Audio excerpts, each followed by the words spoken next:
I-African National Congress esifundeni eMangaung sixoshe amalungu ayo isishiyagalombili. Amaqembu aphikisayo aqoke uMerrick Davies we-DA njengosomlomo womkhandlu. Ngesikhathi kubanjwe isithangamna bezindaba kuvela ukuthi amanye amalungu kulesifunda ayenzelela.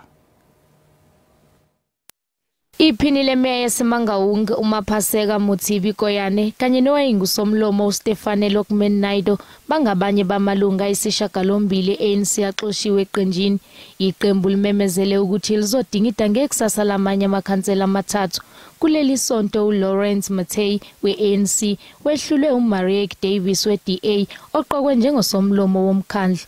Iqembu manje selicubungula izinyathelo zomthetho ukuphikisa ukuba semthethweni kokuhlala komkhandlu. We have called you to communicate our decision to expel 8 councillors. It's 4 PR councillors and 4 ward councillors. These are councillors that have continuously been voting with opposition. There may be more. However, these 8 councillors are the ones that in the past we provided them with a fair opportunity to can present their case. Basigxekile isenzo sokuhlala komkhandlu ngokungekho emthethweni.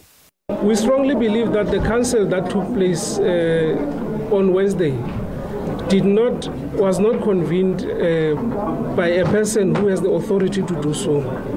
iANC ithi nethemba lokuthi izobugcina ubumeya baleli dolobha njengoba ibambisene namanye amaqembu amane amancane.